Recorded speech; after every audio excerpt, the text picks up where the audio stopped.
A gente vai fazer uma discussão hoje, pessoal, a respeito do engenheiro de computação, tá? Então, a gente vai falar um pouquinho do histórico da nossa profissão, falar um pouquinho sobre o Conselho Regional de Engenharia e Arquitetura e a nossa legislação vigente, tá? Vamos falar um pouquinho também das características do nosso currículo. Vamos falar algumas curiosidades a respeito dos cursos de engenharia, né, como um todo. E vamos falar da mais nova legislação, né, que surgiu agora em 2019, relacionada ao Conselho Nacional de Educação, que são as diretrizes das engenharias, tá? As diretrizes curriculares nacionais, tá? Essas são das DCNs. Tá? Então, é, falando sobre o histórico, né, em 88 a gente teve a nova Constituição, né, saindo da era da ditadura, enfim.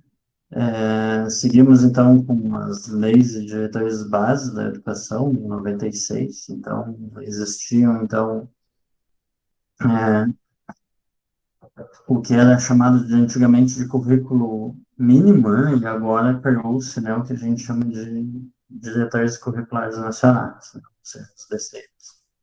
Então, em 99, né, foi criado as DCNs para os cursos técnicos, né. Então, foi a primeira DCN, eu acho, que é a respeito dos cursos de técnico, né, que era um nível médio, né, e mais alguns anos de profissionalizando. Então, a partir daí, né, surgiu em 2002, né, o início do registro de técnicos, né, então também foram criados os conselhos, né, e os limites da sua formação, né, o que um técnico era capaz de fazer, né, baseado na análise curricular.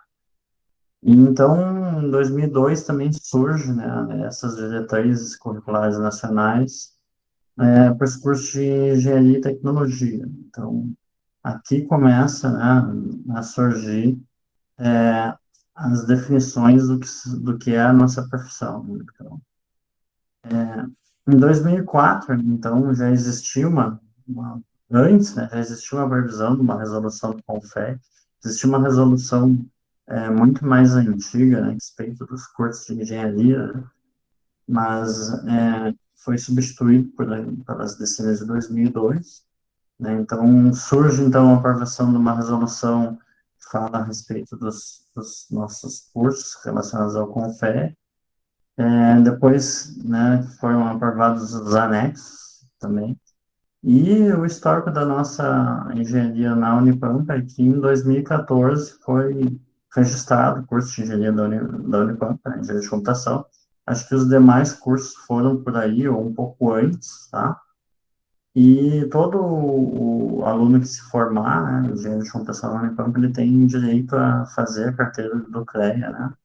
E esse registro quem fez foi o professor Betentes e eu, né, junto ao CREA em 2014, e ele se baseava numa análise curricular. Então, a gente tinha o nosso programa pedagógico do curso, né, o PPC, e a gente tinha que enviar esse PPC por CREA, para eles analisarem, para ver se estavam de acordo com a legislação vigente. Então, a partir dessa data começou a vigorar, né, que todos os alunos que se formaram no curso, eles passam a poder exercer a profissão de engenheiro de computação.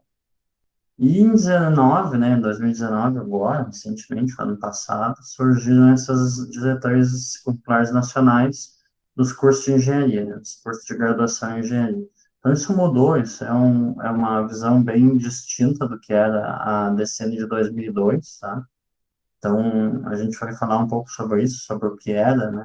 E vou sugerir que vocês leiam as novas diretrizes. Então, o corpo de professores hoje, né, do nosso curso está tentando adequar o currículo do curso para se adequar a essa nova legislação. Então, a gente ainda está, né, com o nosso último, acho que, alteração de PPC em 2016, se não me engano, tá? Então, a gente fez uma revisão do nosso currículo 4 anos atrás, né? E aí agora surgiu uma legislação que nos obriga a mudar novamente. Então, a gente vai demorar um tempinho ainda.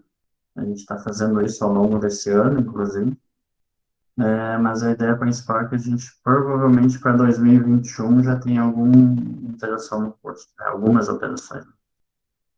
Bom, então, né, aqui eu mostro que a Unipampa Linguagé, ela registrou, né, o curso de Engenharia de Computação, e o curso de Engenharia de Computação, segundo a documentação do CREA, responde à resolução 380 do ano de 1983, do artigo 1. Então, o que diz, né, o artigo 1 da Engenharia de Computação? Então, fala exatamente aquilo ali, né? Compete ao engenheiro de computação ou engenheiro eletricista com ênfase em computação e desempenho das atividades do artigo 9º da resolução, né? Número 218/73, né? É o ano 73, acrescidos de análise de sistemas computacionais, seus serviços afins e correlatos. Então, a gente está ligado diretamente, né, a essa resolução, né, e só o artigo 9. Né? Então, reparem que, geralmente, o engenheiro eletricista, não, o engenheiro elétrico, como é que a gente não chama de elétrico, né, porque elétrico é as coisas que são ligadas na tomada, né, tipo o chuveiro elétrico. Então, o caso do profissional é engenheiro eletricista. Então, o que que acaba acontecendo? Ele ainda ganha as atribuições do artigo 8º também, além do que a gente, como engenheiro de computação, recebe as atividades do artigo 9º, e, e o engenheiro eletricista, né, ele, além de ganhar as disposições todas, né, do artigo 9, ele ganha o artigo 8 também. Então, o que que acabou acontecendo, né? Se tu tivesse te formado em engenheiro eletricista com ênfase em computação há muitos anos atrás, né? Então, para tu ter todas as atribuições do artigo 8, né, o teu currículo ia ser analisado de acordo com as resoluções de 76 e 77, tá? Então, junto com o Conselho Federal de Educação, o CFE. Então, se o teu currículo fosse de acordo com essas resoluções aqui, aí tu ainda também receberia as atribuições do artigo 8º, tá? Dessa mesma resolução. Então, reparem, essa basicamente é a principal diferença entre o engenheiro de computação, que está relacionado ao artigo 9, e o engenheiro eletricista, que está com o artigo 8 e o 9, né? Então, por CREA, né, o engenheiro de computação, essa modalidade de engenharia, ela é uma sub-área da engenharia elétrica, né? Ou seja, nós somos um sub-engenheiro eletricista, né? Como se fosse um engenheiro, uma engenharia dentro da outra, né? Ou seja, a engenharia de computação, ela está dentro da grande área de conhecimento que seria a engenharia elétrica, né? Então, além disso, né, os engenheiros de computação, eles acabam integrando nessa categoria, né, da engenharia na modalidade de eletricista, tá? Então, isso aqui é uma lei que entrou em vigor, né, em 93, né? E o que acabou acontecendo, né, pessoal? A partir daí, né, a definição, né, é que a gente compete, né, nós o desempenho das atividades de não, aqui, perdão, nosso artigo 9, né, o artigo 9 é o nosso, né, do engenheiro de computação. Então, o engenheiro de computação, ele pode desempenhar, né, as atividades de 1 a 18 do artigo 1 dessa resolução, né, referentes a materiais elétricos, eletrônicos, equipamentos eletrônicos em geral, sistemas de comunicação, telecomunicações, sistemas de medição, controle elétrico e eletrônico, seus serviços afins e correlatos. Ou seja, isso aqui é a definição, né, das atividades. Então, a gente tem as atividades de 1 a 18, né? Agora, nos próximos slides eu vou mostrar.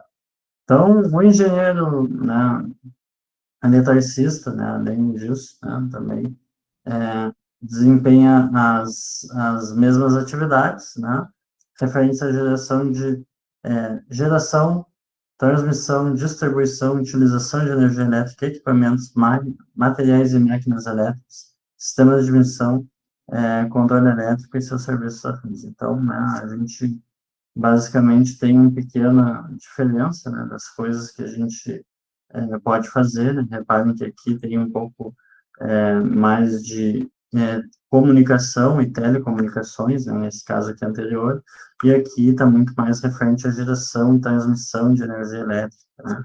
Então, o engenheiro eletricista, nessa modalidade eletrotécnica, né, que seria o artigo que a gente não tem como engenheiro de computação, teria essas atribuições a mais, tá? Então, o que diz, né, o artigo 1º daquela resolução, né? Então, ele diz que, né, para efeito de fiscalização do exercício profissional, né, corresponde a diferentes modalidades de engenharia, arquitetura e agronomia, né, em nível superior e em nível médio,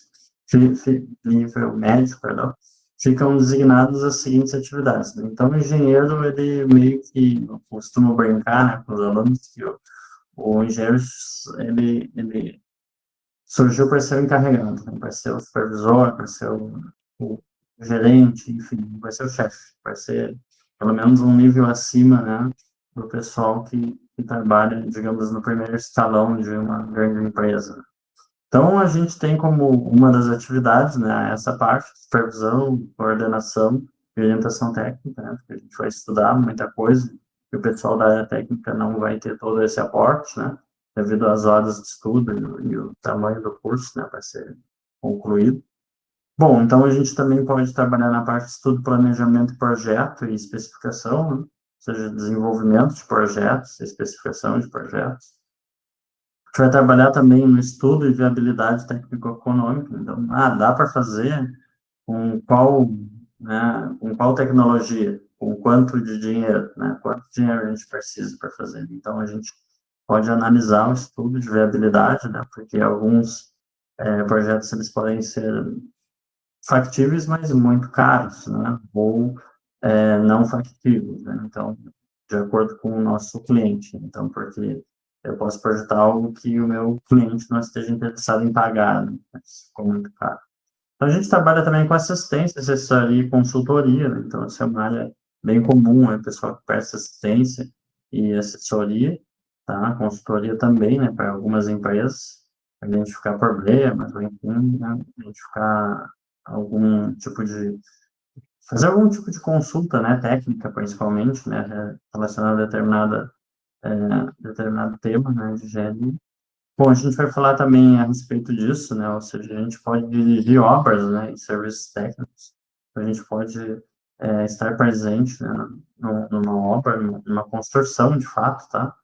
E falar um pouquinho sobre essa parte de serviços técnicos, né? Geralmente a gente trabalha, como vocês viram, né, na área elétrica e também a parte de comunicação. Então, o pessoal pode trabalhar bastante na área de cabeamento estruturado, telefonia, cabos de dados, né, fibra ótica, enfim, essa área. Então, outras atividades, né? Então, são 18 atividades, falando aos pouquinhos, né?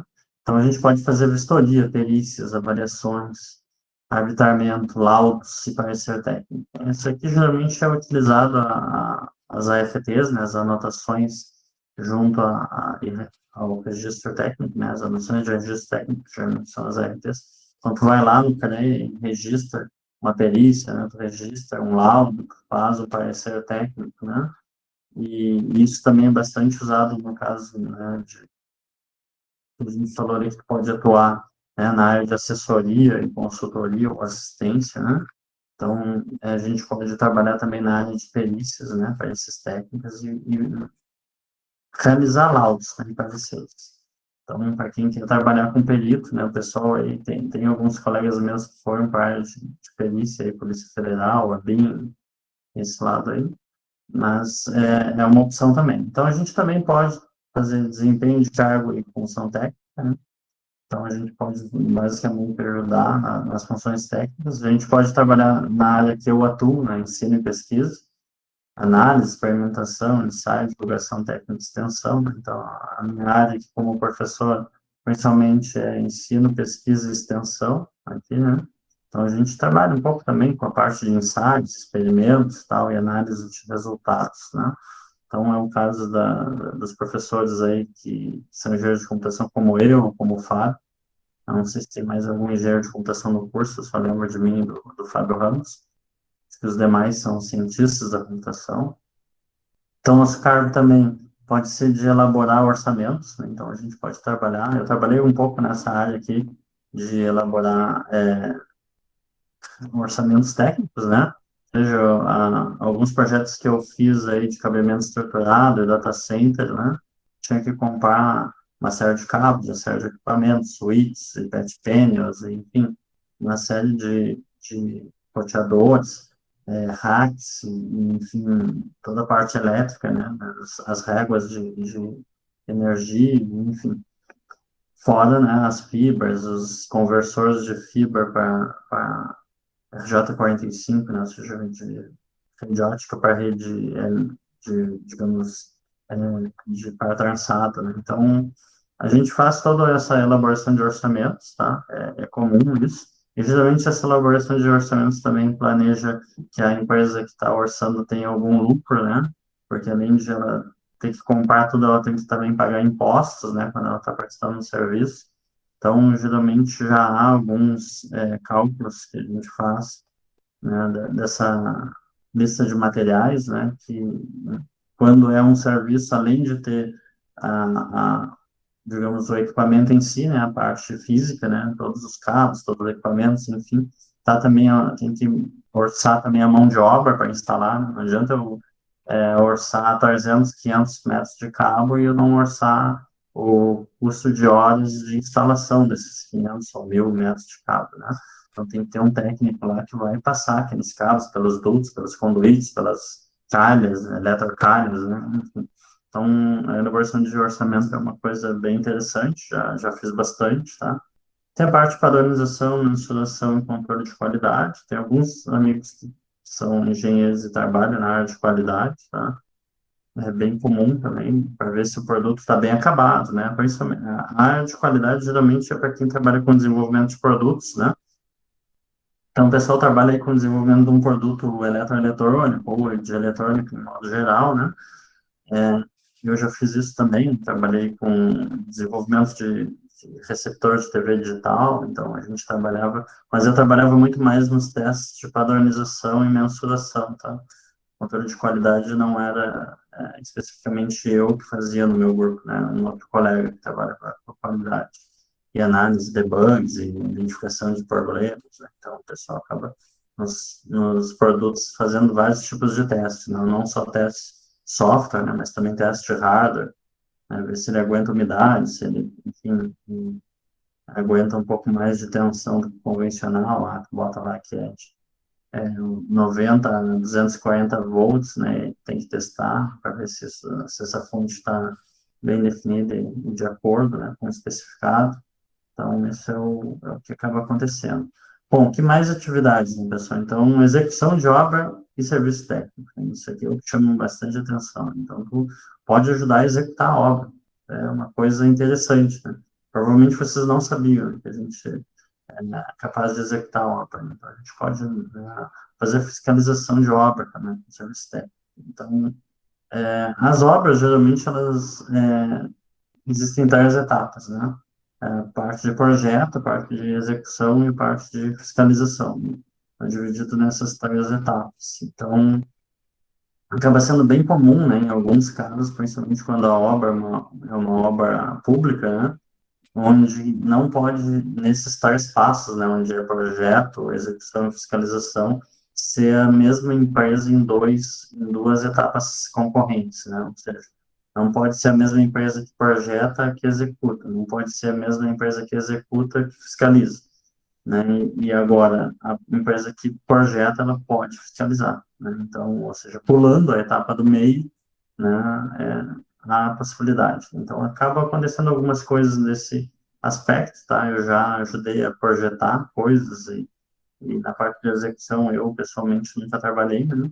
A não ser nas próprias obras da minha residência, que é onde eu fiz mais fiscalização do que execução. Em alguns casos eu até ajudei aqui em casa, né? Fazer, virar uma massa, né? Usar uma bitoneira aqui, enfim, virar um concreto. Isso é uma coisa que, principalmente a gente que vem de uma posição mais humilde na sociedade, a gente acaba fazendo, né? Mesmo quando não é engenheiro, né? Às vezes mais novo, tá? Né? Ajudando a construir alguma coisa em casa. Então, enfim. Produção técnica, né? Então a gente pode produzir coisas técnicas especializadas, né? Construir softwares, construir, enfim, principalmente nossa área técnica, construir placas de circuito, construir algum, digamos, instrumento, né? É uma área também que a gente pode atuar. Enfim, trabalhar com parte condução de trabalho técnico, ou seja, a gente conduziu o pessoal, né, para fazer um trabalho técnico. Isso aqui aconteceu bastante comigo, né, a gente tinha um supervisor em algumas das empresas quando eu atuei como técnico, né, eu me formei técnico em informática, né, processamento de dados, né, a gente chamava.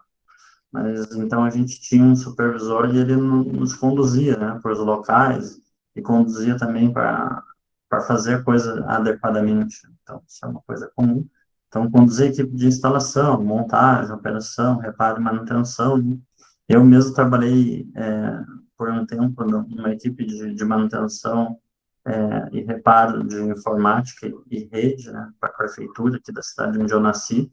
Então, a gente tinha o nosso engenheiro lá que nos conduzia e nos ajudava a realizar e fiscalizava, né, nossos reparos e manutenção. Obviamente era assim que funcionava, né? Mas a gente pode fazer isso também. Então, a gente pode executar, instalar e fazer montagem de reparos, a gente acaba muitas vezes fazendo isso. Então, o pessoal que é da informática também, né, que gosta muito dessa área de computação, está acostumado, né, a fazer execução de instalações, né, reinstalar a máquina, reinstalar Linux, Windows, montar a máquina do zero, né, pegar um gabinete, montar, enfim, ou fazer algum tipo de reparo, né, às vezes acaba acontecendo, né? Substituição de peças, ou reparo, ou solda, ou enfim, substituição de fusíveis, ou de algum componente que queimou na placa, né? Isso é bem comum. A gente também pode operar na parte de manutenção de equipamento, instalação, pode fazer parte operacional disso aí, né? E a gente pode acabar também fazendo execução de desenho técnico. Então, desenho técnico eu acabei já fazendo bastante, sabe só? É uma coisa bem comum, assim, acabar tendo que fazer desenhos técnicos, não só de plantas, né, para residência, que eu também já fiz, plantas de projetos elétricos ou de cabeamento lógico estruturado, mas às vezes a gente acaba também fazendo desenho técnico de placas, né, desenvolvimento, né, a gente criou um circuito ou um instrumento para fazer algum tipo de medição, né, e a gente acaba tendo que desenhar a placa também, usando alguma ferramenta de CAD, tá? Então, saindo um pouco, né, das nossas atribuições, a gente vai falar um pouquinho do que né, as características do nosso currículo, né? Então, a gente acaba tendo, né, pensando de uma forma, né, que a engenharia é um curso mais longo, né? Então, a gente acaba tendo uma legislação que diz que o curso de engenharia tem que ter pelo menos 3.200 horas, se não me engano, e a maioria dos cursos acaba tendo por volta de 3.600, porque é obrigatório ter estágios, enfim, né, outras, né, atividades extracurriculares. E agora, no novas decênios, a gente ainda tem que fazer a curricularização da extensão, ou seja, o aluno também tem que acabar atuando em setores junto com a sociedade. Quando participar de algumas atividades extensionistas, né, ou seja, a gente já pensou em várias, algumas parecem bem interessantes, como criar um laboratório de reparo, né, dentro da universidade, em que o aluno vai ter que reparar dispositivos aí oriundos digamos assim, do pessoal da comunidade. Então, o pessoal lá quebrou uma tela de tablet, por exemplo, e os alunos vão ter que acabar né, sugerindo a compra, né, e fazer a substituição. Estou dando um exemplo bem simples, tá? Existem outros tipos, tá? Mas a ideia, ou por exemplo, assim, ó, vocês têm que desenhar, né, a rede elétrica de uma residência, né, e a demanda vem da sociedade, né? Ou seja, a demanda vem do pessoal que mora em Bagé ou região. Então, acaba acontecendo o quê, né? Os cursos técnicos, eles têm uma carga bem menor, né? Uma carga horária bem menor. Geralmente, o pessoal se forma em curso técnico em 3 anos, né? Engenharia, geralmente, foi feita para que seja 5 anos, né? E a maioria dos cursos de tecnologia, né, ou tecnólogo e tal, eles são cursos que acabam sendo de 4 anos, né? Ou seja, a gente tem 2.400, 2.800 horas, mais ou menos, tá? Então, o pessoal que se forma em sistemas de informação, em análise de sistemas, ou tecnólogo em informática, ou tecnólogo em computação, tem vários cursos aí nas instituições de ensino, né? E, obviamente, né, a área de tecnologia ela é bem promissora, é uma das mais procuradas, né, fazer, tá? Então, a ideia principal é essa. Então, a gente vai ter parte, né, da nossa engenharia como a tecnologia, parte é, digamos, a parte de engenharia, parte é o âmbito da modalidade da engenharia que está fazendo, né? E aí essa modalidade faz com que, né, tu te especialize um pouco mais na área, né, que é a computação em si. Então a ideia principal é que, né, tu te forme um cara com alta abrangência, né, e uma alta profundidade a respeito dos temas, né, da computação no caso. Então, pensando, né, no currículo nosso como é o hoje, né, então a gente ainda não alterou para a resolução de 2019, então a gente estava respeitando a resolução de 2002, né, do CNE, Conselho Nacional de Educação, que falava sobre os cursos de engenharia. Então, o curso de engenharia tinha que ter 30% do curso de carga horária mínima nos seguintes tópicos, né? Então, repare, então a gente era obrigado a ter mais ou menos um terço do curso, né? Porque um terço seria 33%, né? E aqui são 30%. Então, a gente tem que ter uma parte de metodologia científica e tecnológica, uma parte de comunicação e expressão, uma parte de informática. Reparem que isso aqui não é o curso de engenharia de computação, tá? São os cursos de engenharia como um todo, tá? Então, qualquer curso que tenha engenharia no nome tem que ter, né, 30%, né, de um aglomerado dessas áreas, né? Ou seja, expressão gráfica, matemática, física, fenômenos de transporte, mecânica dos sólidos, eletricidade aplicada, química, ciência e tecnologia dos materiais, administração, economia, ciências do ambiente, humanidades, ciências sociais e cidadania.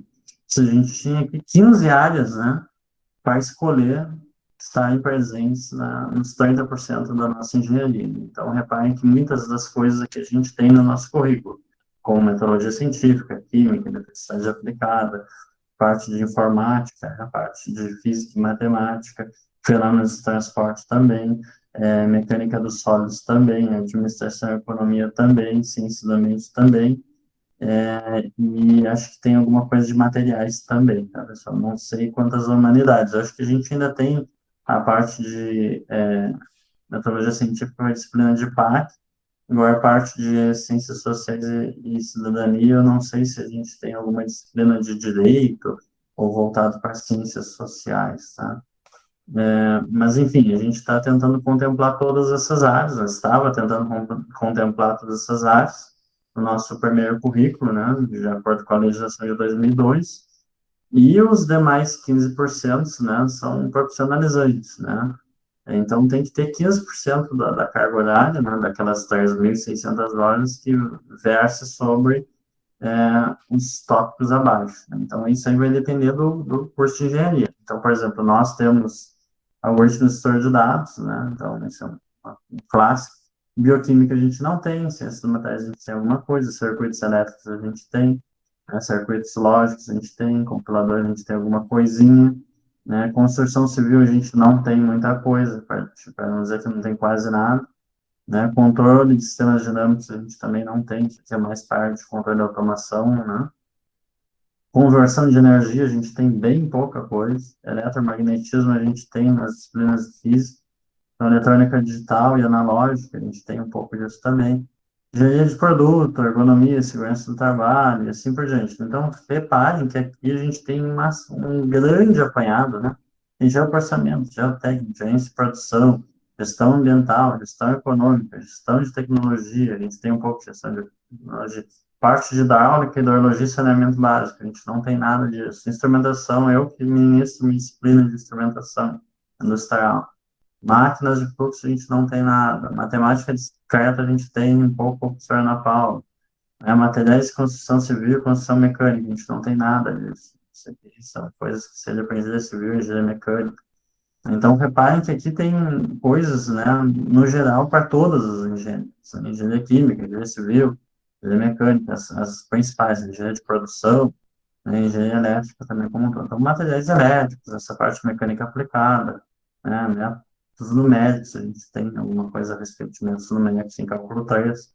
Então, microbiologia, mineralogia e tratamento de minérios, isso aqui está muito, né, engenheiro de minas, né? Modelagem e análise de simulação de sistema, a gente tem um pouquinho disso aqui. operações unitárias, a gente não tem quase nada disso aqui. Se não me engano, a gente nem vê quase operações unitárias, isso aqui é muito mais parte de mecânica. Na organização de computadores a gente tem no curso, a arquitetura e organização, é uma das primeiras disciplinas aí que vocês estão vendo, introdução à arquitetura, né, de computadores e tal. Ela vai se alongar ao longo do currículo aí 3 vezes, né? Vai ter introdução, depois arquiteturas 1 e depois arquiteturas 2, né? Paradigmas de, né, de programação, então você não tem isso nas disciplinas de laboratório, né? Pesquisa operacional, processo de fabricação, né? Processos químicos e bioquímicos, não vamos ter muita coisa a respeito disso. Qualidade, a gente vai falar de qualidade de software, não de qualidade como modo geral, né? Então, química analítica, química orgânica, né? Reatores, isso aqui tudo engenharia química, engenharia de alimentos, né? Então, sistemas estruturais, teoria das estruturas, que geralmente para engenharia mecânica e civil, sistemas de informação, a gente fala um pouco sobre isso, sistemas mecânicos, sistemas operacionais a gente tem também, é uma das disciplinas que eu atuo junto com o professor Bruno, né? Sistemas térmicos.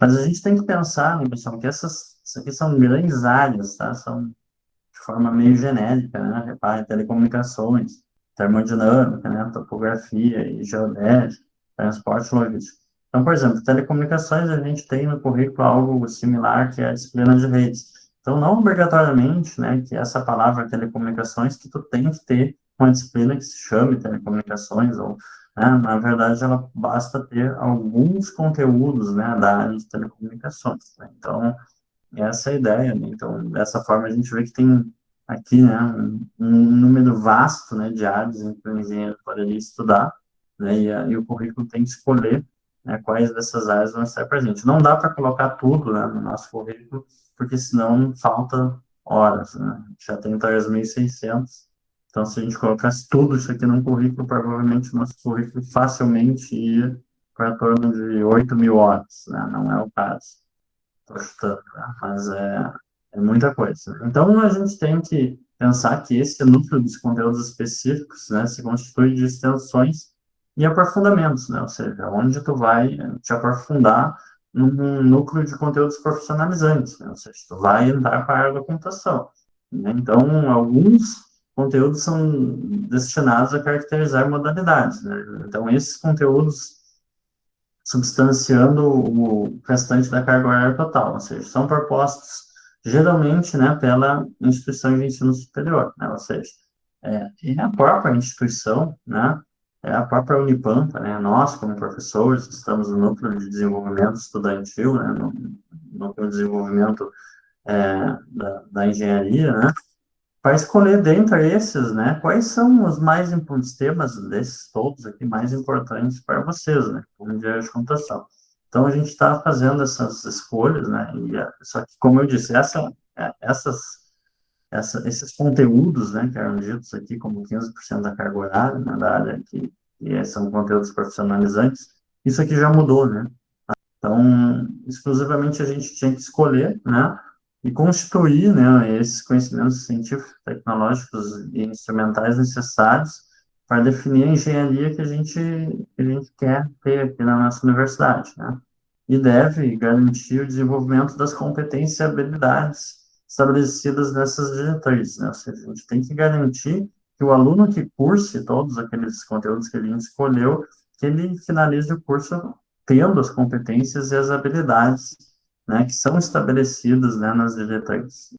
Bom, agora indo um pouco para o lado das curiosidades, né, pessoal? Então, o ensino, né, universitário, o ensino superior vem crescendo ao longo dos anos, né?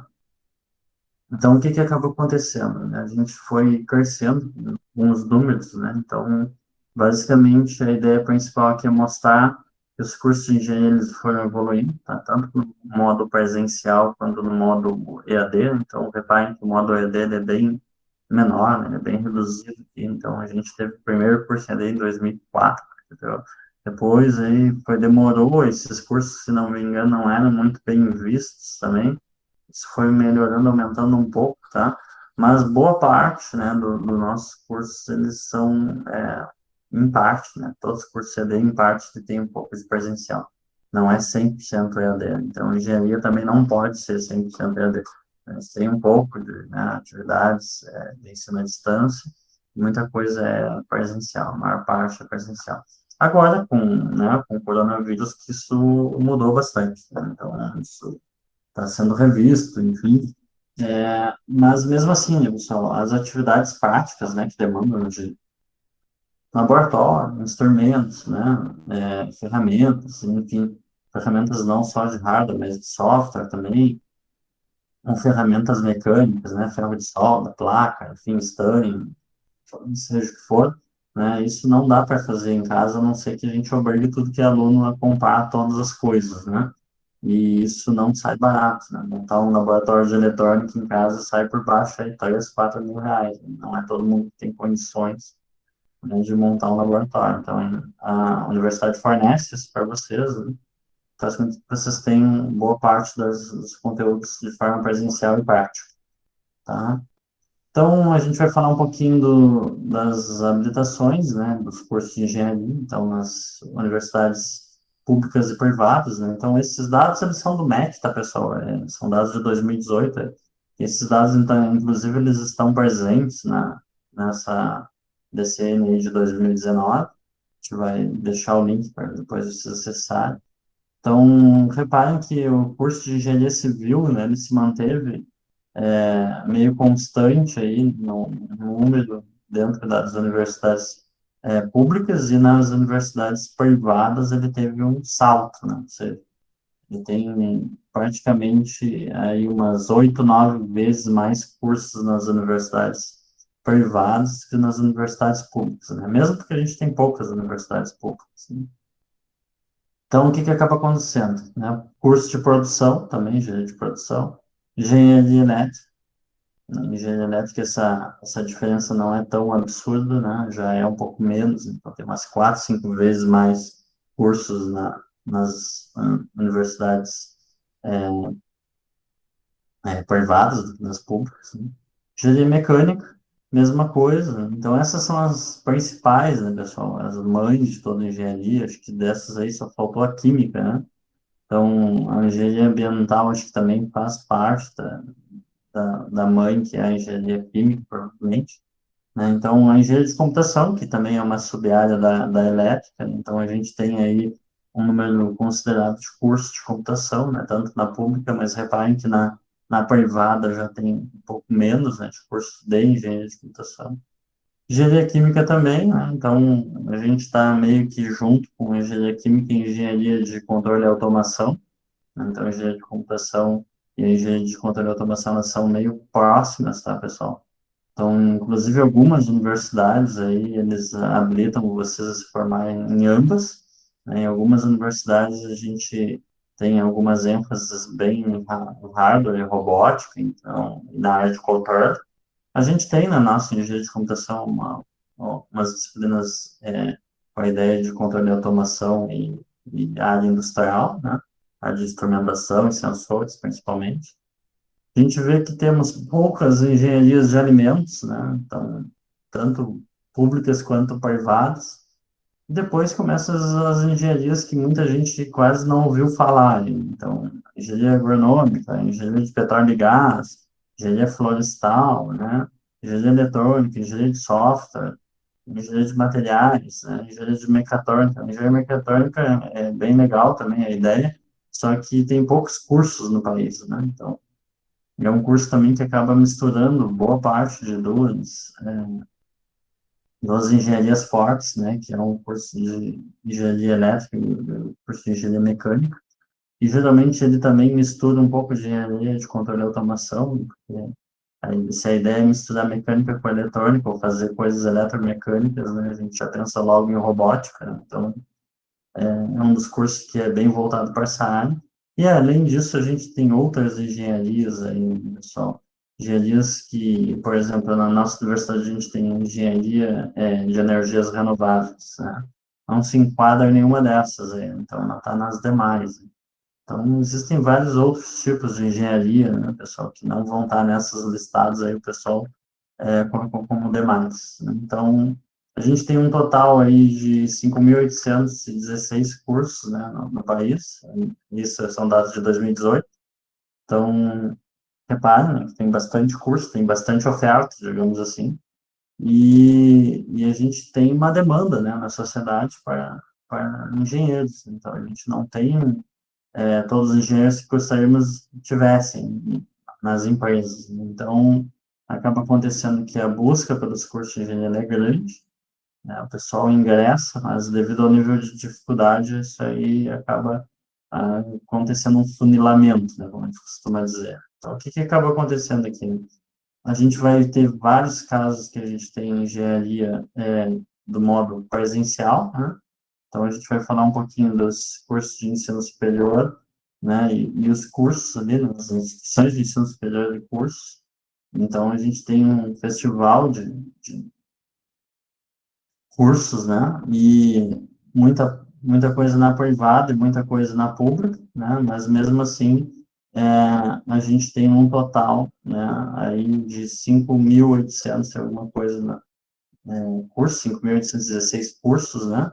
Mas reparem que a gente tem boa parte dos cursos, mais cursos, né, na universidade privada.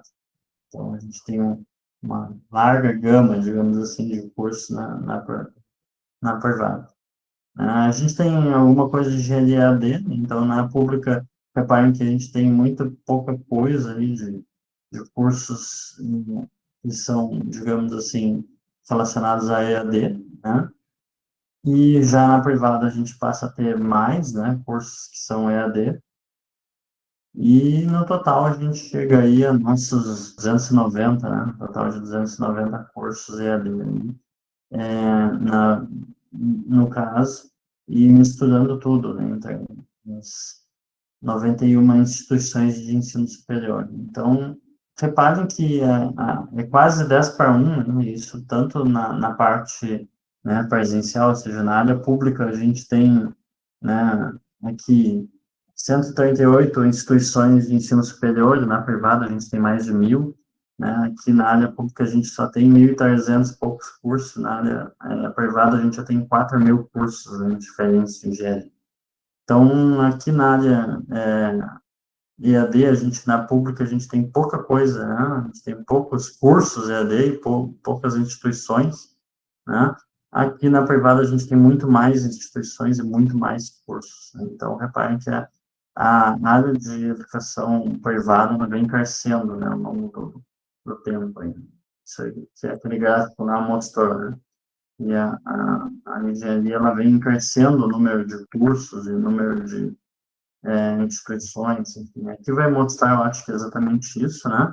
Como cresceu as instituições públicas e as instituições privadas, né? Então, reparem que, né, no início, né, a educação não tinha uma demanda tão absurda, né? Então, acho que o nosso país não investia tanto assim em educação antes, né? Na época que eu estudei aqui, que é esses anos, exatamente esses anos aqui, né? De 2001 até 2005 aqui, eu cursei 2000, 2001, 2003, eu me formei no final de 2004, aqui, né? Então, reparem que a universidade ela era meio sucateada, principalmente a universidade pública, né? Ela era meio sucateada, existiam muitas greves.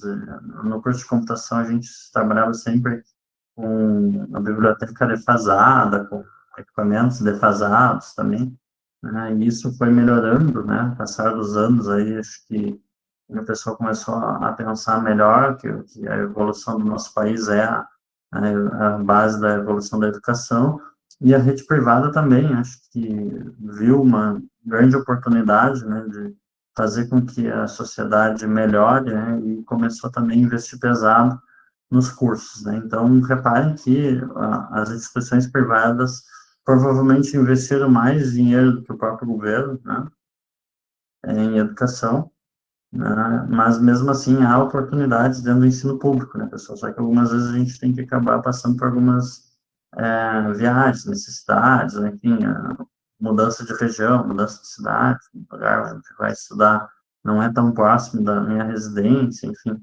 Eu mesmo já passei por isso também na pós-graduação. Na graduação até que não, porque eu nasci na cidade onde já tinha universidade pública federal, mas na pós-graduação eu tive que me locomover da cidade, porque aqui na minha cidade não tinha, né, a área que eu queria fazer pós-graduação na época. Então eu acabei saindo da minha cidade natal e indo morar em Santa Catarina, né, quando eu fui fazer.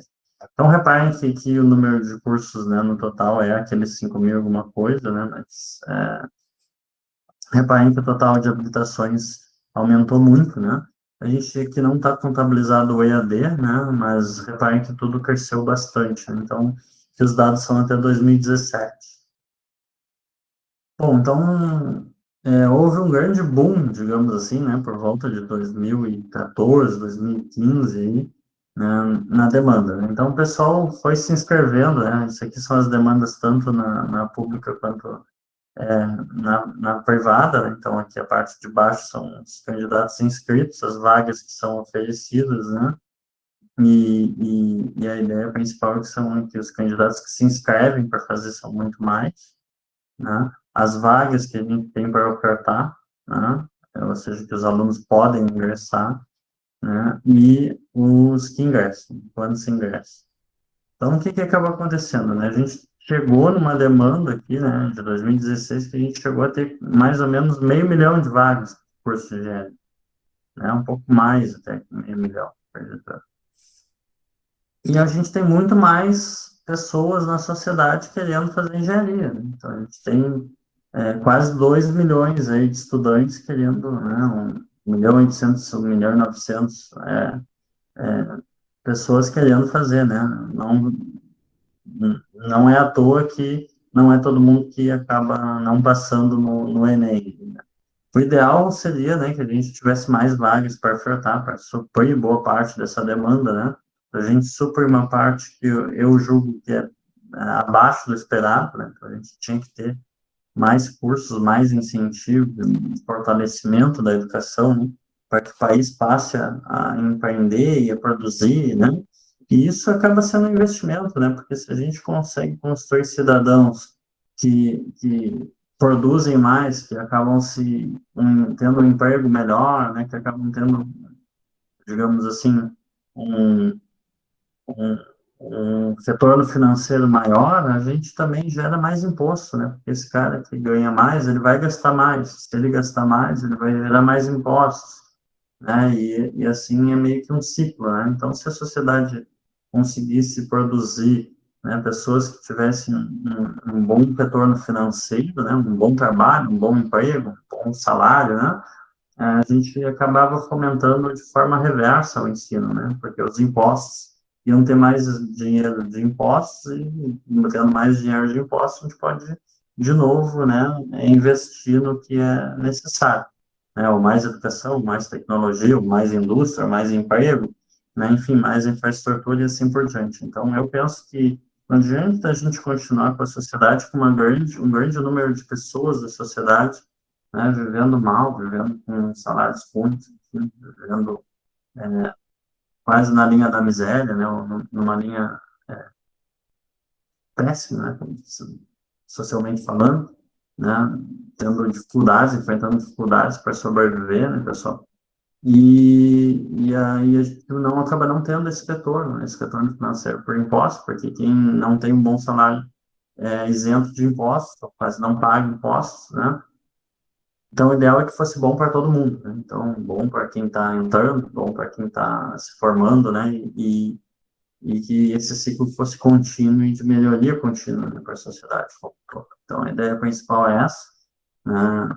Por isso que eu penso que a educação é um, é um investimento bom e sério, né?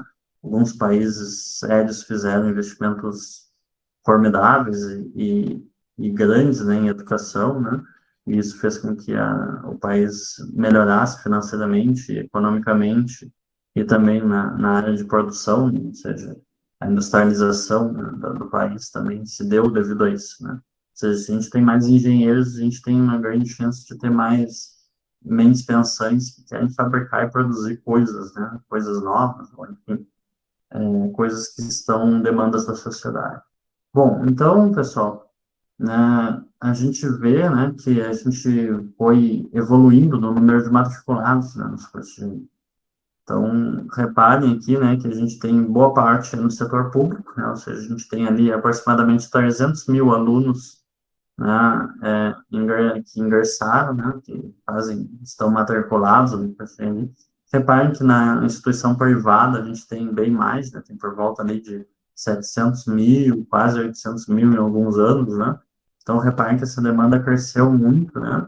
E que a gente tem aí, chegou a ter, pelo menos em 2017, mais de 1 milhão de alunos, né? E aí a gente vai pensar, né, que antigamente, na minha época, se formavam aí 80 mil engenheiros por ano, né? O Brasil inteiro, né, formava de 40 a 80 mil engenheiros por ano. E países enormes, né, como, sei lá, os países asiáticos, as Coreias, a China, Japão, etc. E alguns outros países da Europa também, eles formam muito mais que a gente, né? Então, por isso que é difícil competir também, né? Um brasileiro competir com digamos, países que têm uma população muito maior, né, como a China, por exemplo, e que tem uma educação muito melhor que a nossa. E um outro exemplo disso é o Japão também, que apesar de não ter toda a nossa população, mas também tem, né, uma alta, digamos assim, alto índice de desenvolvimento humano, né, e o pessoal, a grande maioria, se forma na faculdade, né, alguns países como a Finlândia também. Tem uma série de países que, digamos assim, investe pesado, né, na educação pública e de excelência, né, de qualidade. Vamos lá, então, o que acaba acontecendo, né? A gente vê que a gente tem um número, né, aqui X de entrada, né, digamos assim, a gente tem ali, ó, 200 mil pessoas matriculadas, né, aliás, 300 mil, né, no ensino público, a gente tem 700 mil no ensino privado, né, e quanto se forma? Então, chega no fim do ano, aí, no fim dos anos, a gente tem formado, aí, que nem eu falei, né, uma taxa aí de 30, 80, na minha época, né, era menos ainda, né, repare, na minha época a gente formava 20 a 60 mil, né, juntando as duas coisas aqui, como eu falei, lembra? Chegava por volta dessa, dessa região, né, então a gente formava muito pouca gente, né, engenheiro. Hoje a gente, com esse crescimento, né, tanto no ensino público quanto no ensino privado, principalmente, que é pai, né, o ensino privado, em algumas épocas, eles formavam menos que o ensino público. Depois de uns anos, né, depois de umas 2 décadas, investiram pesado, né, e hoje eles formam praticamente 3 vezes quase, né, o que a gente forma, né. Então, reparem que nos últimos anos, mais de 100 mil, né, pessoas da sociedade estão se formando engenheiros, tá? Esse dado aí em países grandes, tá, gira em torno de 500 a 1 milhão de pessoas, tá? Então, o nosso país não forma a quantidade de engenheiros que a gente gostaria, né? Tá longe disso, mas a gente vem melhorando com o passar dos anos. Acredito eu que a gente vai sempre ir por lado da evolução, então a ideia é que a gente cada vez forme mais gente e que todo mundo espere, que todo mundo consiga atingir aquilo que eu falei, né? Então, bons salários, bons empregos e bons retornos para a sociedade, sejam retornos econômicos, sociais ou, enfim, intelectuais, né? Pessoal que trabalha com pesquisa, pessoal que trabalha, né, com educação, também pessoal que trabalha na indústria. Então, existem várias formas de contribuir com a sociedade, né, pessoal? Então, a ideia principal é essa, né, e mostrar, né, algumas outras curiosidades em relação, né, à evasão. Então, o que é a evasão? Desistência, né, pessoal que acaba desistindo, né? Então, os cursos de computação, né, pessoal, não só de computação, mas cursos de engenharia, né, devido à sua dificuldade, cálculos matemáticos, as ciências exatas, né, parte de cálculo, de álgebra, enfim, físicas e mecânicas, enfim, toda essa parte costuma ser, o pessoal costuma achar que é pedreiro, que é difícil, que é complicado, ou que não veio com uma base suficiente do ensino médio, acaba tendo que estudar muito, aí não gosta de estudar muito, né? Isso é uma coisa que eu já falei numa aula passada, que a gente tem que aprender a desenvolver o apreço pela inteligência, pela educação e pela leitura, né, principalmente. Então, que a gente tenha que gostar de adquirir conhecimento, né? Isso é uma coisa que ninguém tira da gente. Depois que a gente adquiriu o conhecimento, ele permanece conosco para o resto da vida. Pensando dessa forma, né, a gente deveria valorizar bastante o ensino e a educação, tá? Tem muita gente que não valoriza isso, né, que valoriza o dinheiro, enfim, como eu falei. Mas a ideia principal é que é importante que a gente se eduque, que a gente se qualifique para que a gente tenha melhores retornos da sociedade, né? Não só financeiros, mas também como um ser humano, né, de forma geral. Então, a ideia é que, né, com o passar dos anos, né, o pessoal acaba, infelizmente, desistindo. Então, aqui estão os percentuais. Então, reparem que até nas universidades privadas, né, o percentual de pessoas que evadem, né, ou que desistem, né, é alto, né, é em torno de 50%, né, aqui. Então, reparem que tem bastante gente, né, que desiste do curso, infelizmente.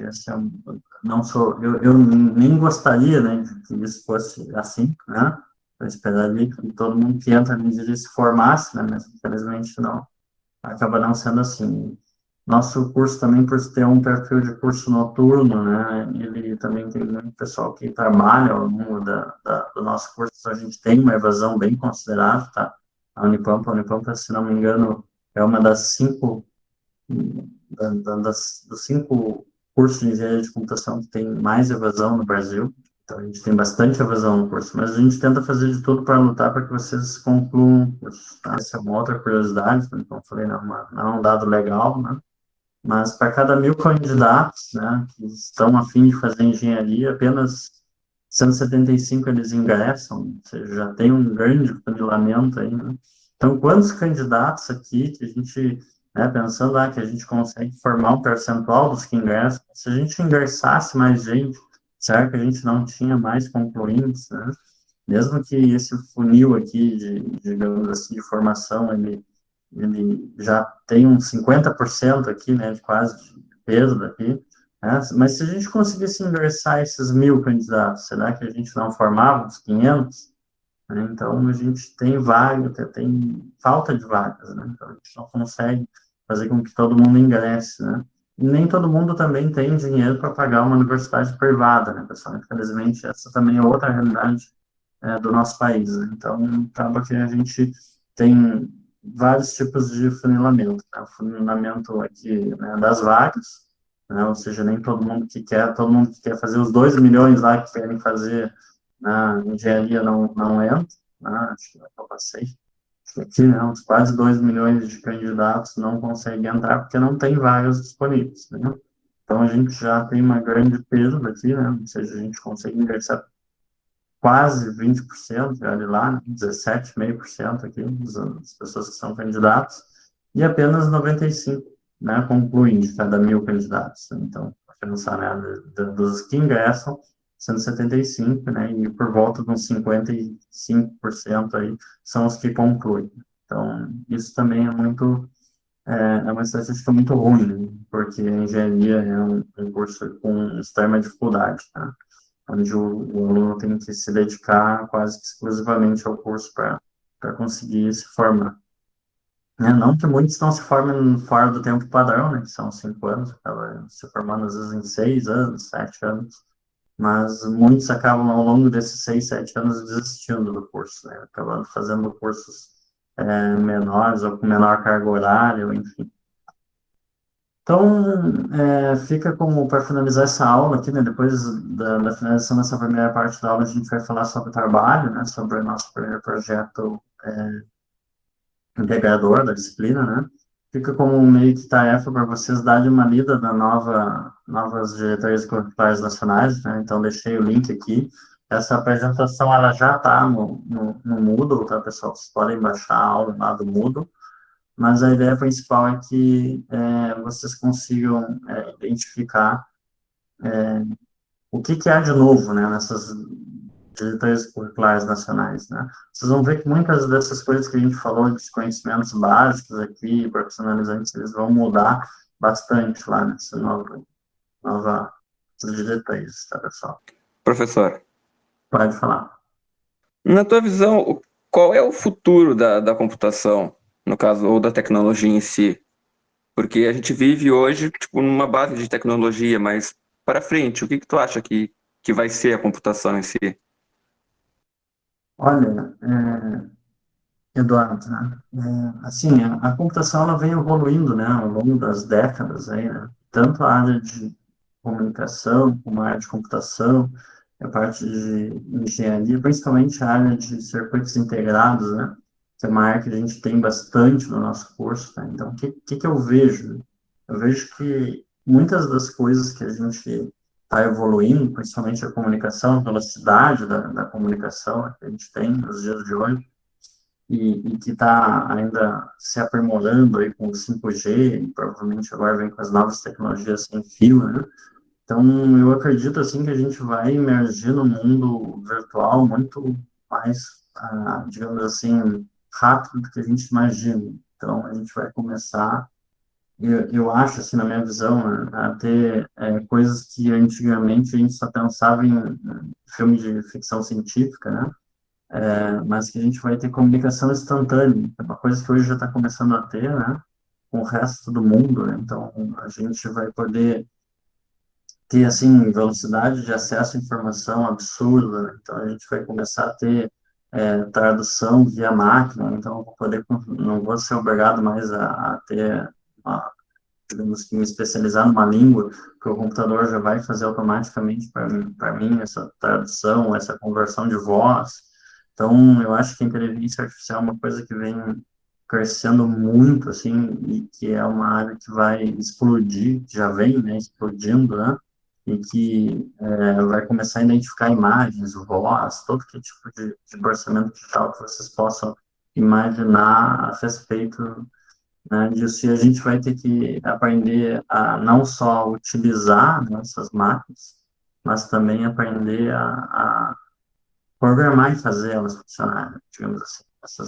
Esses algoritmos inteligentes, enfim, no final, são os humanos que produzem isso, né?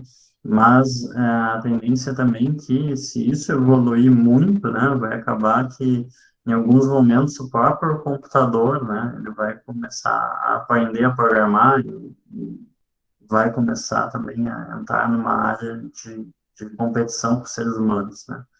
Então, isso aí é uma coisa que, no meu ponto de vista, é um desafio, assim, a computação é um troço que é tão amplo e eu acho que ele pode acabar querendo tomar conta, assim, de boa parte das coisas que a gente faz hoje na vida, tá? Vamos ver agora a pergunta. Não sei se respondi o que tu queria saber aí, Eduardo, né? Falei um pouco demais até a respeito do teu Não, tempo não, da computação. respondeu, sim, entendi. Obrigado, professor. Mas vamos ver a pergunta do Otávio aqui. Bom, segundo a questão do currículo, né? Do, a parte própria do curso de engenharia de computação aparenta ser muito extensa para pouco tempo. A sua visão seria mais adequado antes de entrar no mercado de trabalho uma especialização? Bom, Otávio, eu não vejo uma especialização como necessária, tá, para tentar no mercado de trabalho, tá? Eu, inclusive, né, eu saí da minha graduação e durante a graduação eu já trabalhava, fazia estágios também, trabalhei em alguns provedores da internet. Então, para tu entrar no mercado de trabalho, eu acho que tem que querer entrar no mercado de trabalho, entendeu?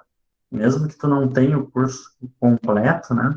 Vão aparecer oportunidades. A partir de que tu vai começar a saber desenvolver ou saber lidar com determinados tipos de, sei lá, de equipamentos ou, enfim, ou dar suporte dos computadores, ou, enfim, fazer uma boa manutenção, assim por diante. O mercado de trabalho ele está sempre, digamos, batendo de frente com a gente, né? A gente vem se deparando com ele ao longo, né? Então, cada um abraça as oportunidades que bem entender. Alguns se acham que vale a pena fazer uma especialização. Eu acho que vai ter gente que sim, que vai achar que é interessante fazer uma especialização. Mas, assim, né, eu trabalhei, não sou só diploma acadêmico, né, então eu trabalhei bastante, né, eu comecei a trabalhar com 16 anos de idade, né, eu já estou com 38, mas comecei trabalhando em lugares simples, assim, né? Trabalhando como estagiário, como ajudante, enfim, na área de informática na época, e fui crescendo, né?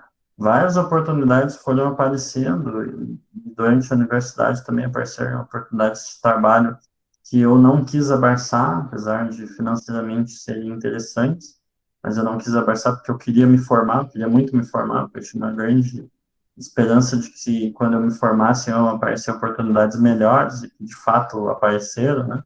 Então, só que eu também sempre tive um perfil meio autodidata, de gostar de aprender e ficar aprendendo o tempo todo, né? Então, por isso que eu acabei indo principalmente para a área da pesquisa, né? Então, alguns dos meus trabalhos foram em centros de pesquisa. Então, trabalhei em centros de pesquisa com desenvolvimento de produtos e também desenvolvimento de patentes e tecnologia, né?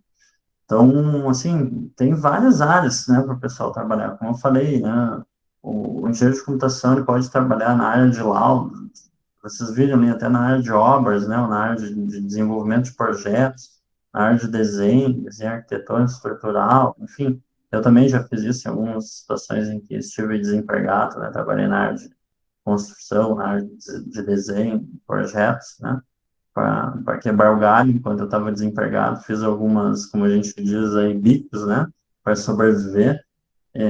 Mas, enfim, eu acho que é importante, né, a gente pensar no que quer, né, e se vale a pena fazer especialização, né.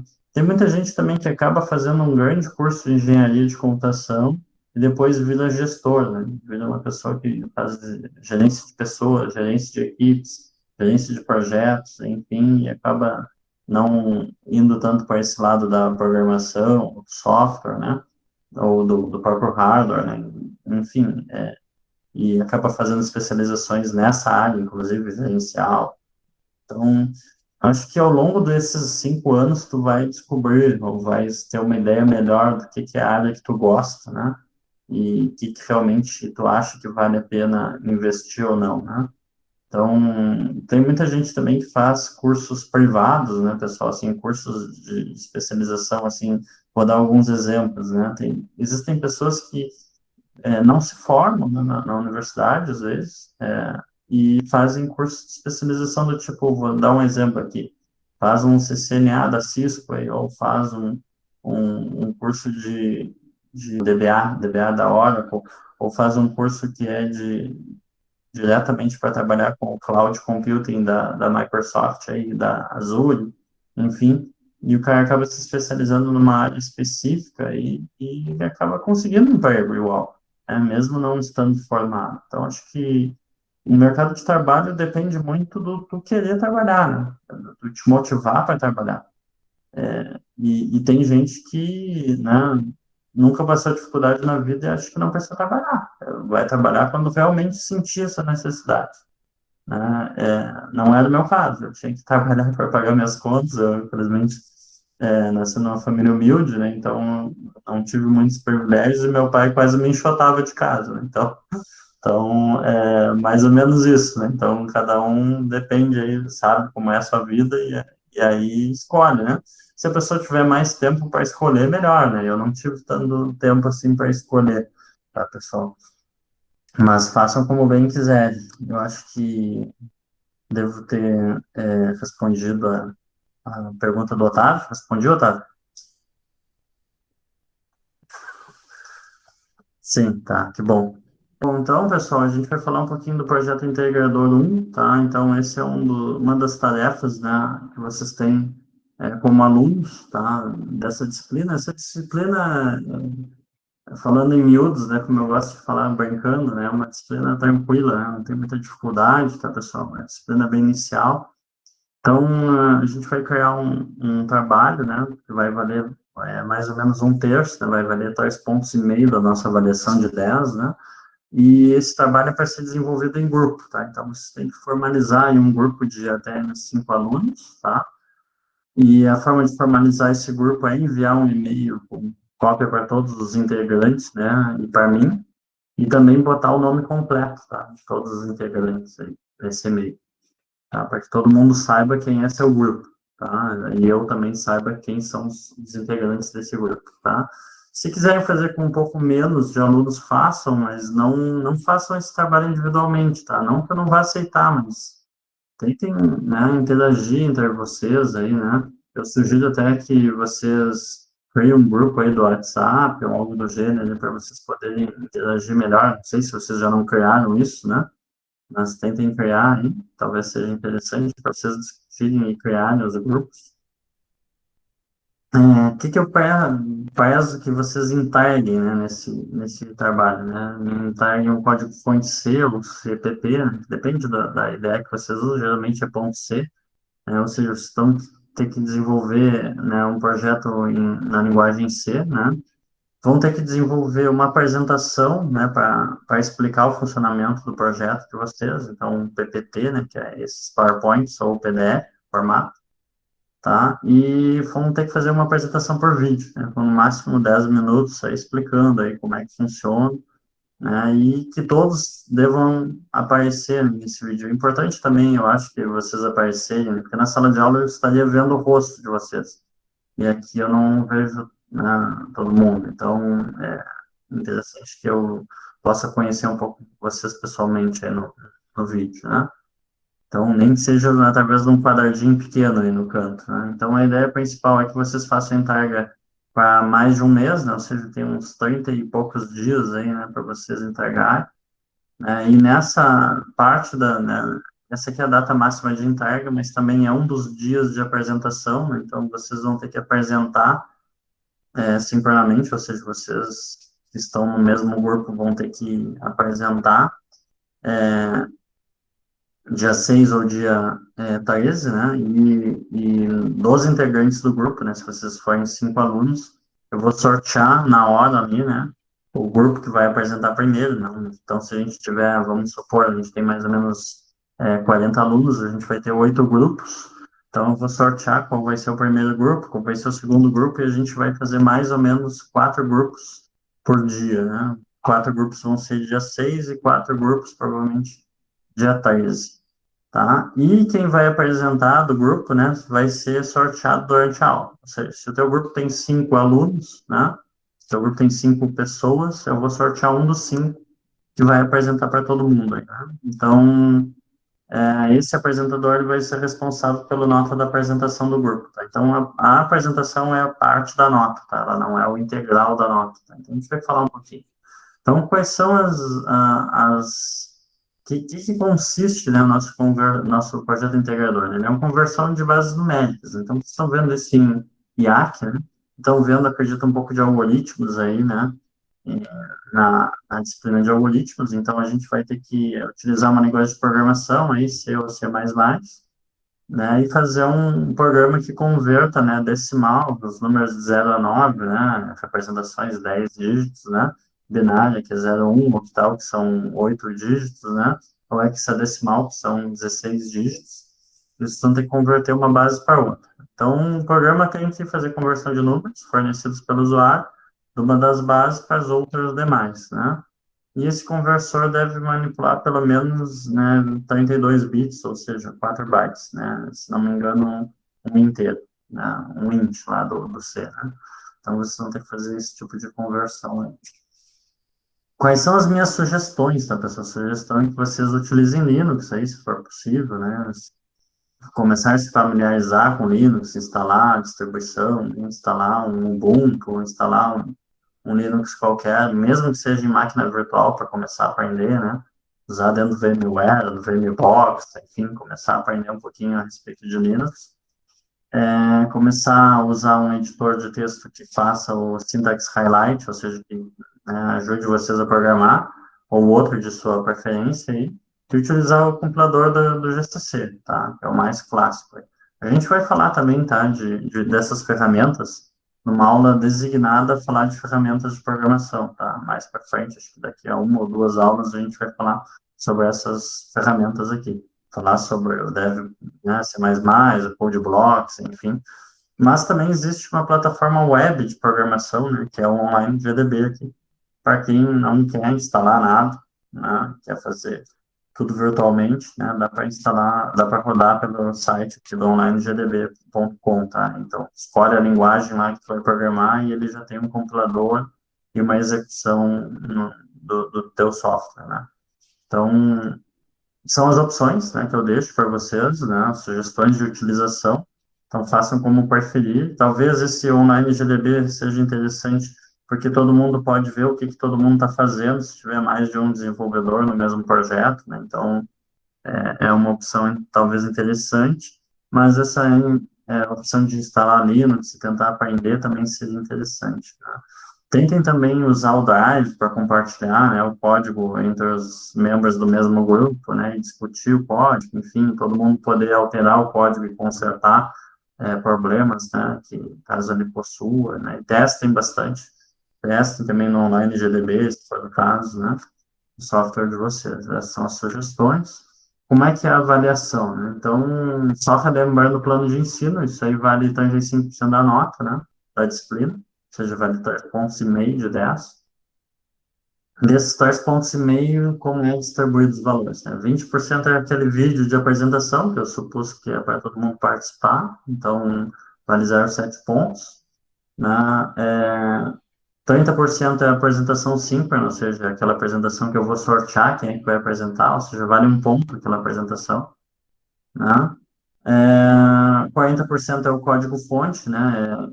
Então, 1,5 ponto vale o software funcionando, né? Essa é a ideia. E 10% é aquela apresentação que eu pedi lá, né? O PPT ou o PDF, né? Então vale 3 pontos. Então, tudo isso somado, né? Fecha uns 3,5 pontos, tá? Então, reparem que a maior parte é para a parte de código-fonte, a segunda maior parte é para apresentação, né? Quem vai defender o projeto online lá no dia do sorteio. E depois, os outros 30% é o valor da apresentação mais o vídeo de apresentação mais a apresentação PPT, né? Inclusive, essa vídeo apresentação pode usar o PPT, né? É uma das ideias, né, que vocês possam fazer usando, né, a apresentação que vocês criaram para criar o vídeo, se dividir entre os colegas e preparar o vídeo. Tá? A ideia principal é essa. E por hoje só, pessoal. Por hoje fica aí o formulário de presenças, tá? Essas duas aulas já estão disponíveis no Moodle, e assim que eu terminar a gravação aqui, eu vou disponibilizar para vocês lá no Moodle também, para quem não pôde assistir hoje presencialmente, tá? A chamada também fica aberta até o dia 9, tá? Hoje eu vou fechar a chamada da semana passada e já vou botar no sistema, tá? Então era isso.